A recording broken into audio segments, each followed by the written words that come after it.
قدماي منستر إثيوبيا ون نتوم زلأخو شماغليتات أخبيرهم كم زي عينة نعرق من قدتات تقبلنا نمسألنا زول مجلس إهبكم هذا يصير كم زول سلو ألبوم بحيلي سلو وسيل سيل انت يقونهم قدوفو تسألي أقل ليو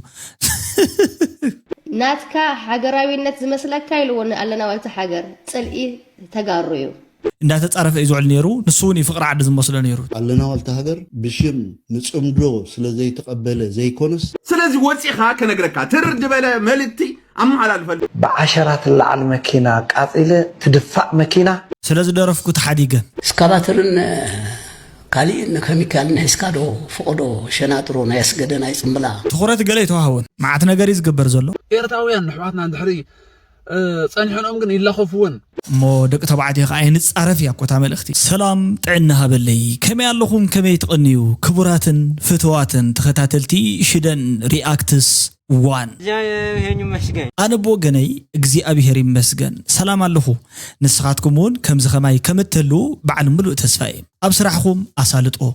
مسود سبب تجبروا كله محبرة وركب الممالتيو سلامن فقرن رهوان كون لكم يه زمننا نعمل لهم عن طريقته خوصدكم من طلقوا الشيء MKBHD9U لايك جيرليلو بتعمي يغني لي سجيردا DMH مالتي شدن نايت جراي زينا تساين ريو بزعبة إرتراويان ككفؤ تمصو تجدد يتعاصروا يفتحوا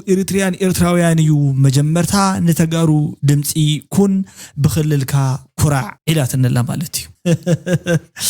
سجيردا مالتي يا I'm proud of my region بتاخل لي بتعمي خروع بتعمى أزي خروعية مالتي زيجن زينا أيو تايم تزلو خمتنس غزبالك إنه مالتيو just is زينا كزينا خازينا أيو نتيجة زمس أخوي يكونه نخالي إلى زمس أخوي يكونه نتحدى خوهر اللي يكونه يتأثروا يفتحوا تأثيرهم يلا أنا تأثيرهم تتفتحهم كتفتحهم يزبل مالتي زيز reaction كلاي بغلل ككراع يخل كنا مالت سجيرة حفتي I'm proud of my كلل بتغلل بتعم خروعية مالتي بسرقن كاب بغلل كتمكحسي تتمكح أنت تتمكح بأملاخ تمكح يزبل تمسح بعد خا بعين بركها بسن خا تمكح يبلن كم إذا أمس سر درج سن إني عند حاجة أنا تري إنه مالتي درك بيلخ حد ريغلي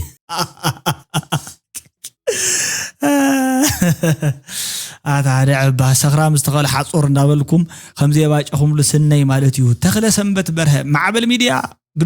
ميديا قدفو سغيل كاستقرر سر مسفاي جمر كل لا يتبل بولو يلومن مالتين مع بلي زامل اختي ميديا قدفو انون بسرعه يخون الكاني لينيره حجد حر تخراخيرو يخون الليون تاي ملكتك كايلن ندر بقى دك حنت بعراي كتبلو عبي مايكروفون كفيتكا بلويتي مايكروفون غزي خاند غل زخون استوديو كفيتكا صرفدو تزارو اللي خانو ريو كويلين يرغن ابين مالتيو سمع يكونن كم زقينان بعراي كفو لكم زرابيعكم ايو دامس بلا مالتي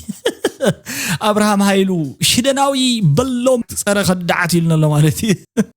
بلوم هنا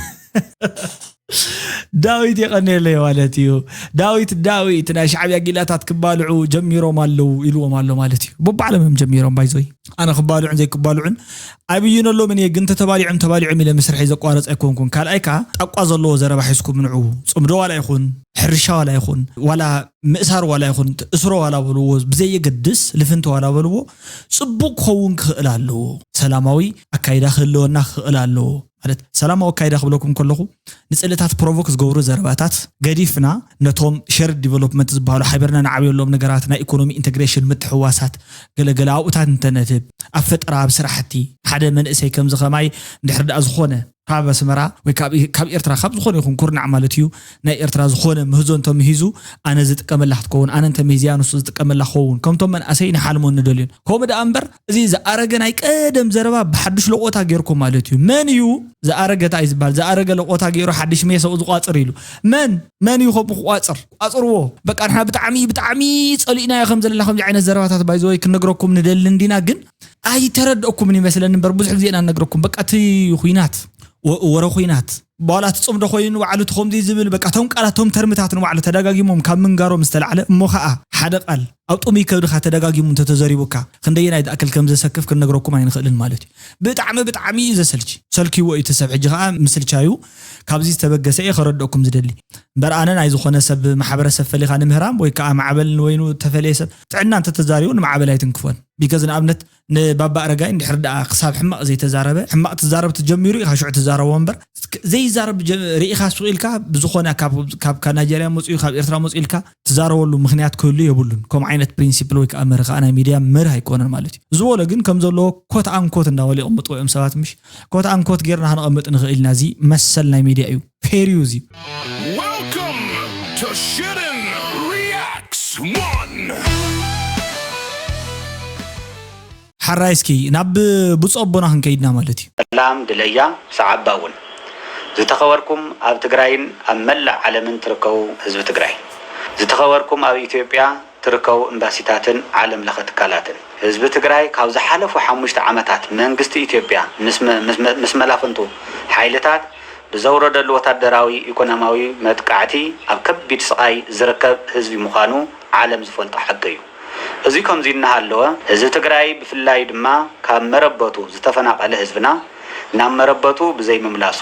ኣብ ሞትን ስቃይን ይርከብ ኮይኑ ግና ኣብ ዝቅንያት በቀዳማይ ሚኒስተር ፌደራላዊ ዲሞክራሲያዊ ሪፐብሊክ ኢትዮጵያ ዶክተር አብይ አህመድ ኣብ ቤት ምክሪ ወከልቲ ህዝቢ ዝተዋሃበ መግለጺ ስዒቡ ህዝቢ ትግራይ ካብ ካሊ ጥፋኣት ከይሓዩ ኣብ ከቢድ ስጋኣት ይርከብ ምክንያቱ እቶም ቀዳማይ ሚኒስተር ዘስምዕዎ ዘረባ ቁጠባዊን ማሕበራዊን ህሉ ኩነታት ትግራይ ብዘይገናዘበ መግለጺ ስለ ዝኾነ እዩ ማግሌታት ንቀዳማይ ሚኒስተር ከዘራርቡ ዝልኽ ዘሎ ምዃኑ እናፍለጥና ቀዳማይ ሚኒስተር ኢትዮጵያ እውን ነቶም ዝለኣኹ ሽማግሌታት ኣኽቢሮም ከም ዝቕበልዎም ሰብ ሙሉእ እምነት ኢና ብጣዕሚ ጽቡቕ ስራሕ ብጣዕሚ ኣዝዩ ዘገርም ኣዝዩ ዝናኣድ ብጣዕሚ ደስ ዝብል ክሳብ ሕጂ ቅድሚ ሕጂ እውን ብተደጋጋሚ ክግበር ዝነበሮ ግን ዘይተገብረ ሕጂ ድማ ክግበር ዝግብኦ ኣብ ሰዓቱ ከዓ ዝግበር ዘሎ ስራሕ ናይ መራሕቲ ሃይማኖት እዚኣ እያ እሞኻ ብጣዕሚ ከምዚ ዓይነት ሓሳብ ኣምፂኹም ከምዚ ዓይነት ናይ ዕርቂ መንገድታት ክጅመር ከም መራሒ ሃይማኖት ንሕና ብዝተኻእለና መጠን ክነዘራረብ ክንፍትኒና ዝብል ዘረባ ወሲድኩም ተቐበሉና ንመፀለና ዝብል መግለፂ ሂብኩም ሽማግለታትኩም ምልኣኽኩም ኣዝዩ ብጣዕሚ ዝናኣድ ተግባር እዩ እዚ ናይ ቅዱስ ኣቦ ስራሕ እዩ ብጣዕሚ እምበረ መጠን ከመስግነኩም ዝግባእ ሕብረተሰብ እውን ብከምዚ ዓይነት ስራሕ እንትመፁ እንተለኹም እዩ ቀፅሉ ኣቦታት ሕጂ ኣቦታትና ኢኹም ኣኽሪዕኹምና ኣለኹም ይቐኒየልና እንተኢለ ወላ ሓንቲ ዘሰክፍ ነገር ስለዘይብሉ ይቐኒየልና ኣኽብለኩም ማለት እዩ እዚ ብጣዕሚ ዘገርም ኣሜዚንግ ጆብ ማለት እዩ ቀፂልና ናብ ዝሓወይና ክንቅፅል እዚ ሓወይ ይዛረቦ ብዛዕባ ናይ ደቂ ኣንስትዮ ዝበፅሐን ግፍዕታትን ንሕና ክንገብሮ ዝግባአና ነገርን ኣመልክተ ኣቢሉ ምስኣተ ተሓይዛ ከዓ ዝመኽረና ሓንቲ መኽረላ ወሳኒት ምኽሪ እያ እሞ ንስማዕ እዩ ከም ካብ ኣምሶልነት እንድሕር ዘይወፂና ክንዕረ ማለት ዘበት እዩ ሓደ ሓወናስ ሓንቲ ሕቶ ይሓትት ሰሚዕ እዩ ዝኾነ ዜጋታት ኣብ ስደት ዘለው ንኣብነት ሶማላውያን ኣወዳት ንደቂ ኣንስትዮ ሶማላውያን እንድሕር ፀኒሖም ኣይላኸፉዎን እዮም ስኡል እዮም ዝኸዱ ኤርትራውያን ንሕዋትና እንድሕር ፀኒሖም ግን ይላኸፉዎን ነግረምረም ይብሉለን وأنت يتصقم قن أنت يقن تصقم إلى حتى سمعيه نعوس لتهرمه وتعمل سجن كمل سعيد له بعليه مزين نقره أتعمل سنتين بس لك أخبر حاو أنا النسخان سلزة حمقنا أنا النسخان أبتنا يسب إنه تبوتها دوس لزي بلنا عواتنا خن كلا خللنا سلزي كألنا أنت خيلنا نساقوجن نبررن أنتن كمزي أنتن شرامت أنتن كمزي ندبلنا كنا قوية راح سل نركب نسام كأنت هقد شو عند أحواتهم كوب فابيلهم نبحواتنا قويو ناب نيجيريا خيدن نعنا قد فينا تصعد خيدن إلنا عنقرر نبل سبع يكون أبوتا سبع دوبل أحواتك تخلاخل ذي أنت اللي أحواتك أيد فرانين محبر دق أنستيو زخر علو بس أين أغان الصغام مالتي بتعامي إمبورتانت زخون ملختي ندق أنستيو ندق تبعتيو نغلطيو ميحلي في إنويس حجي تودون كم سمعت كوين تايز بحال الله مسيلك نبي بعده يخبرن زبحال زربا مالتيو تخكلنيا زربا أيو ود عدان دحر كوين حدا غزي أنا ون بتعامي قريب من مالتيو دق عد سي خراخ بخلو يتهدادهم يوم طرحت وصا قال مسيلك دي ولا بزوج تعدتات ولا خومينا قال نتانا قلنا خم دي عينت نغرات ويكا لمودات تريوتات አለው ፍጻመታት ማለት እዩ እዚአቶም ብጣዕሚ ኢና ንገረመሎም ንምንታይ እዮምኩም እኾይኖም ዝብል ሓደ ጊዜ ምስ ወዲ ዓድኻ ይትሰደድ ዝበሃል ባህላ ድዩ ናይ ቀደም ነይሩ ሞ ተጋጊዩ ድሕራይ ማለት እዩ ክትስደድ ምስ ወዲ ዓድኻ ክትስደድ ዝግባእካ ነይሩ ሕማቕካ ከይፈልጥ ኢልካ ደሞ ንስኻ ሕማቕ ትወድቕ ነርካ ኮይንካ ትዕሽነት እዚ ይርእይዎ ካብ መጀመርትኡ እዚ ኢትሓደ ካልኣይ ከዓ እተን ደቂ ኣንስትዮ ከምቲ ንስኻ ዝበልካዮ ኣይደግሞኔ ምክንያቱ ኢልካዮ ስለ ዝኾንካ ደቂ ኣንስትዮ እውን ከዓ ካብቶም ካልኦት ከይድክን ትረኽብኦ ተፈለየ ሓለፋ ነገር ዘየለን እንድሕር ደኣ ኮይኑ ፀባይ ናይ ወዲ ዓድኽን ክኢልክን እትገብርኦ ሓዳር ይኹን ርክብ ይኹን ዕርክነት ምሕዝነት ብዙሓት ነገራት ማለት እዩ ወዲ ዓድኻ እዩ ወዲ ዓድኻ መሳድድኻ ዝበሃል ዘረባ ካብኡ ዝመፅእ ማለት እዩ ስለዚ ምትሕልላይ ካብኡ ይጅምር እዩ እሞ ደቂ ተባዕትዮ ከዓ ኣይንፃረፍ እያ ኮታ መልእኽቲ ማለት ካባይ ጀሚሩ ሳይትፃረፉ እያ ኣይንፃረፍን ኣነ ተፃሪፈ እውን ኣይፈልጥን ግን ኣይንፃረፍን ማለት ምኽሪ ሕጂ እውን ስለ ዘጠቓለኒ ኢንክሉሲቭ ጌርካ ስለ ትዛረቦ ደለኻ ማለት እዩ እስኪ ነቶምስ ኣበይ ነይሩ ከመይ ዩቲ መትከል ዝበሃል ይብሎ ምን ማለት እዩ ወይ ብእምነት ኣይኮኑ ዝድግፉ ነይሮም ኣለና ማለት ሃገር ናቱ ሃገራዊነት ፀል መንሽሙ ዳዊት ቲቪ ዝበሃል ኣሎ መንሰይ ሂዝ ፈኒ ጋይ ራይት እንታይ ልዎ ብጣዕሚ ሓቁዩ ናትካ ሃገራዊነት ዝመስለካ ኢልዎን ኣለና ማለት ሃገር ፀልኢ ተጋሩ እዩ ዳትስ ርድኢት ይብሉ ናይ መንግስቲ ናይ ህዝባዊ ግንባር ኣሰራርሓ ይፈልጥኒ ፕሬሲደንት ይፈልጥኒ መንግስትና እንታይ ዝገብር እቲ ዕላማና እንታይ እዩ ለምንታይ ሰላም ዝግበር ነመን እዩ ዝጠቅም ያ ሰላም ክግበር ከሎ ይጎድእ ዲ ፖለቲካ እንታይ እዩ ኣብ ወይለን ወይ ክእለቱን ይብሉን ኣንስሊ ናቱ ሃገራዊነት ዝመስሎ ነይሩ ምጽራፍ ህዝብ ትግራይ እዩ እዚ ድማ መንግስቲ ኤርትራ ፓሊሲ አንጻር ዝከይድ ማለት እዩ ተጻረፉ ዝብል ፓሊሲ ይብሉ መንግስቲ ኤርትራ ተጻሪፉን አይፈልጥን ህዝቢ እቲ ኩሉ ብጌጋ ተረዲኦሞ ንቢዝነስ ከውን ይከሉ አይፈልጥን ፐርፐዝሊ ዝገብሩ ዝፈልጦ ነገር የለን ሰላም ክግበር ከሎ ግን ኣብ ጸገማት እዩ ዝወዲ ቢዝነስ ሞይታ ማለት እዩ ምክንያቱም ሰላም is not good for business حقي ከተዛሪብክ ዘለኸ ብዝኾነ ተዛረብክ ነገር حق እዩ እንዳተጻረፈ ይዝውል ነይሩ ንሱን ይፍቅር ዓድ ዝመስሎ ነይሩ ተነገር ግን ተጸገም ካብ ምንታይ እዩ ካብ ተሰማዓይ እዩ የዝብል ነይረ ከመይ ዓይነት ሰባት እዮም ነዚ ፎልዮም ሰምዕዎ ዘለው ዝብል ርእይት የዝብ ነይረ ሰማዕት ናይ ማዕበልዮም ተምስሑታ ማዕበል ኮነንት ጌገኛ ዝብል ኣረኣያ ይዘለን ማለት እዩ ንምንታይ ሓንቲ ያዶ እንድሕርዳ ዓሳኢ እንዳበለ ቅንፊዝ ወዲ ቅንፊዝ በሙሉ እንዳጎተተ ዘምጻላ ወዳ ስዊላ እንዳምጸት ተቀበለ እንድሕርዳ ነይራ ካብያ ሌባስ ተቀባል ሌባስ ዓይነቱ ሰምዑ ዘሎ ሰብውን ንባዕሉ እንታይ ካትኮን ዘለኻ ዝኾነ ካልእ ዘረባ እንደኹም ዚ ዓይነት ዘረባ ገለምጽ ወይ ወግዕ ቀይር ዝብል ርእይቶታት ከም ትሕጂ ንዓይ ሓደ ግዜ ጽሕፉለ ዘለኹም ሃናጽ ርእይቶታት ማለት እዩ ከምኡ ጽሒፍኩም ሉ እንተትኾኑ ወይ ሽዑ ኣሬምኩም እንተትኾኑ ምንም ኣይምኾነን ነይሩ ድሓር ንሱ ሕጂ ታዩ እዚ ትክክለኛ ዘረባ እንዳበለ እዩ በቃ ንዑ ድግድጊቱ ኣሲሩ ማለት እዩ ቁልፊ معتق يستيمو نزي زصنع نيرو تابيم خم صحي خالي زربا ነገር ካብ ሰይጣን የና ይቆም ነገር እንትወጽ ተራእዩ ማለት እዩ መልአኽ ምሕረት የዝ ሓሶት ዘይ ኮይድ ሕጂ ማዕበል በቃ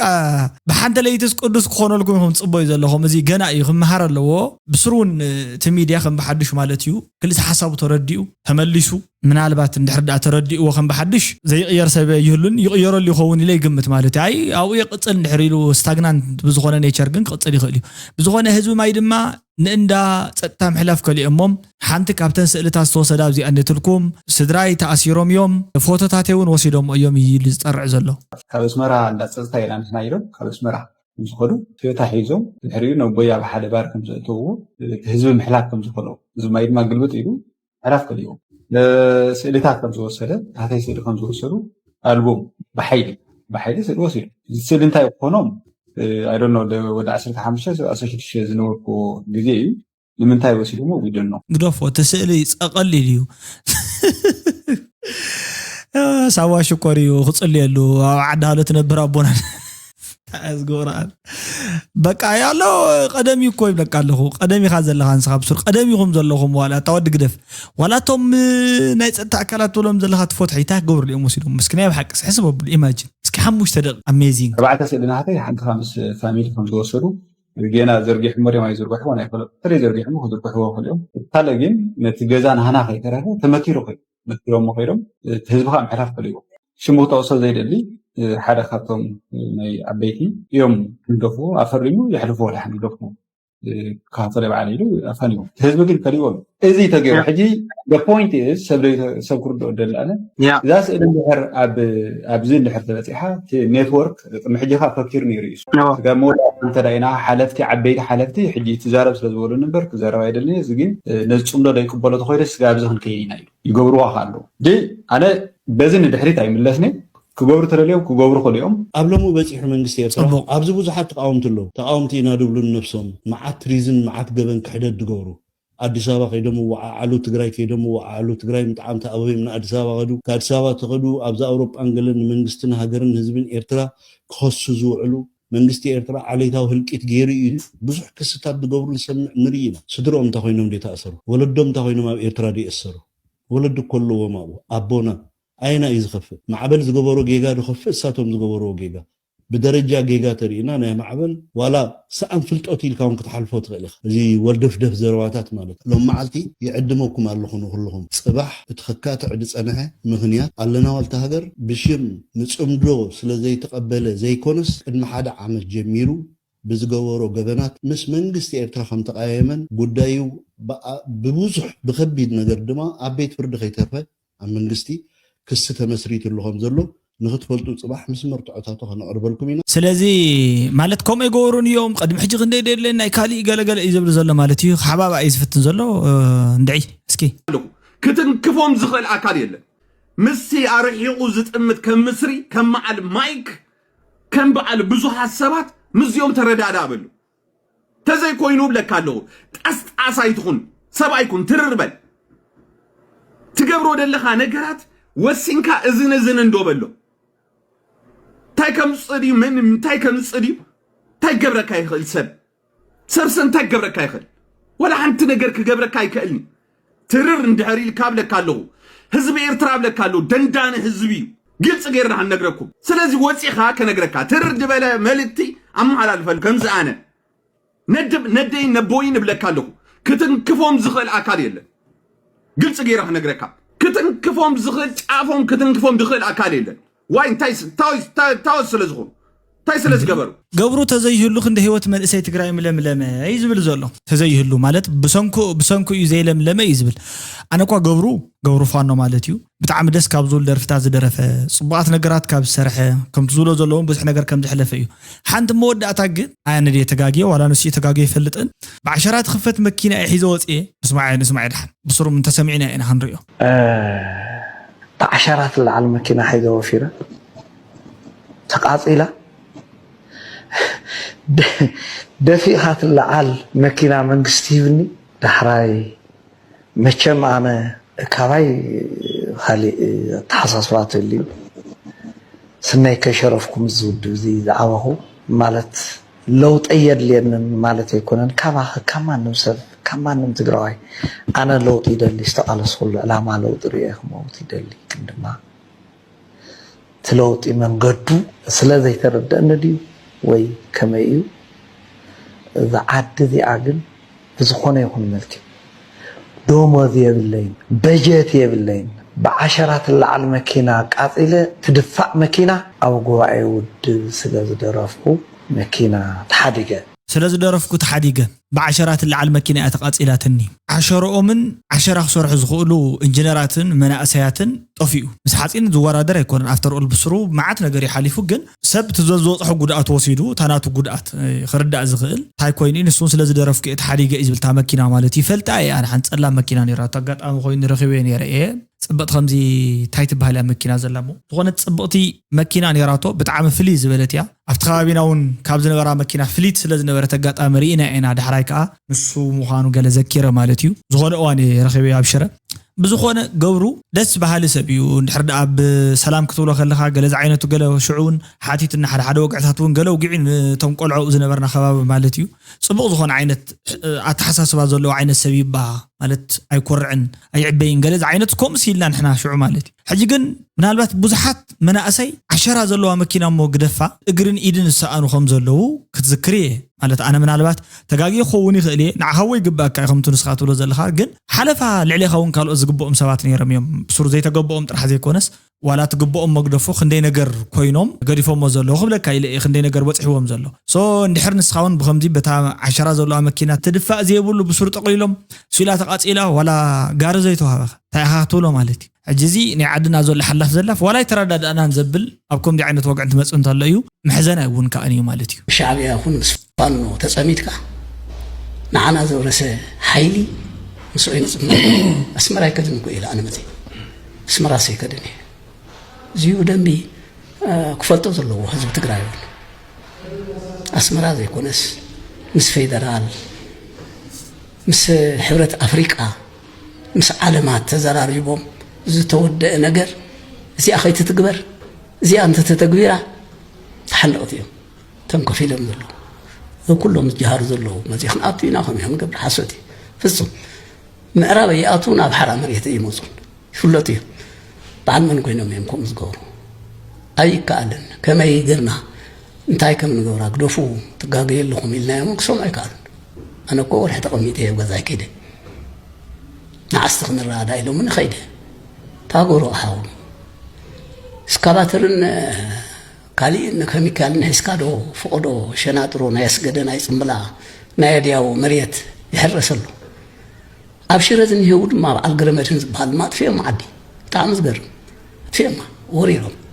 ሓደ ወዲ ሽረ እኮ የለን ምሁር ተሳኢኖም ሽረ ማዓት ምሁር እኮ እዩ ዘሎ ኣሎ ምሁር መነቕሓብሎ ፍጹም ወዚኣ ማለት ፈሊኻ ምብካይ ከይትኾነና ኢልና ኢና እምበር ብዙሕ ነገር ተዛረብና ኣላ ጉዳይ እያ ትኹረት ገለ ይተዋሃውን መዓት ነገር እዩ ዝግበር ዘሎ ሲያናይድ ንምሕፃብ ማዕድን ወይ ከዓ ንወርቂ ማለት እዩ ወርቂ ብፈሳሲ መልክዕ ኣፃርዩሲ ኢምፒሪቲ ናይቲ ወርቂ ካብቲ ኦር ማለት እዩ ናይቲ ወርቂ ምስቲ ተፈጥራዊ ማዕድናት ተሓዊሱ ክርከብ ከሎ ንዕኡ ንኽተውፅእ ትጥቀመሉ ነገር ሲያናይድ ዝበሃል ማዕድን እዩ ሲያናይድ ከዓ ይጥቀምሉ ኣለዎ ማለት እዩ ሲያናይድ ኣብ ሓመደ ማይ ኣብ ኣየር ማለት እዩ ኣብ ሰለስተ ፀገም ዘለዎ ማለት እዩ ኣሲዲክ ሬን ይኹን ካሊእ ናይ ምትንፋስ ስርዓት ፀገም ዘብፅሕ ካንሰር ዘለዎ ማለት እዩ ብጣዕሚ ብዙሕ ሽግራት ዘብፅሕ ቀፂሎም ንዝወለዱ ህፃናትን ንዝዓብዩ ዝራእቲ ንባዕሉ እንተይተረፈን እንስሳ ኣብ ባሕሪ ንዝነብሩ ማያዊ ኣካላት ብምልኦም ዝብክል ነገር ይጥቀመሉ እዮም ዓድኻ ኣጠፈአላ እያ በዚ ግን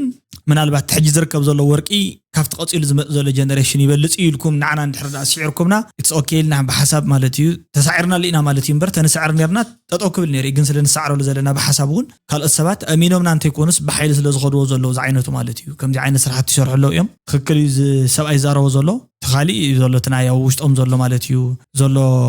እንካሃባ ዝበሃሉ ነገር ንዓዎም ይምልከት ግን እታ ኣብቲ ሽረ ዝበፅሕ ዘሎ ሓደ ሓደ ክፍተታትን ጉዳያትን ግን ብኣግባቡ ክረአ ካብ ዝግብኦ ነገር ሓደ እዩ ዝብል ርእይተ እዩ ዘለና ማለት እዩ ልዋም ቅነ ኮነልኩም እየ ዝምነ እዚ ሽደን ሪኣክት ስዋን እዩ ፀፅቡቕ ከስማዓና እንዳተመንኹ መደበይ በዛዚ መለኹ ክሳብ ብኻሊእ መደብ ንራኸብ ልዋም ቅነ ይብለኩም ቻው ደሕና ቀኒውታ ውድላይት ደሕና ሕደርታ ሓዋተይ ማለት እዩ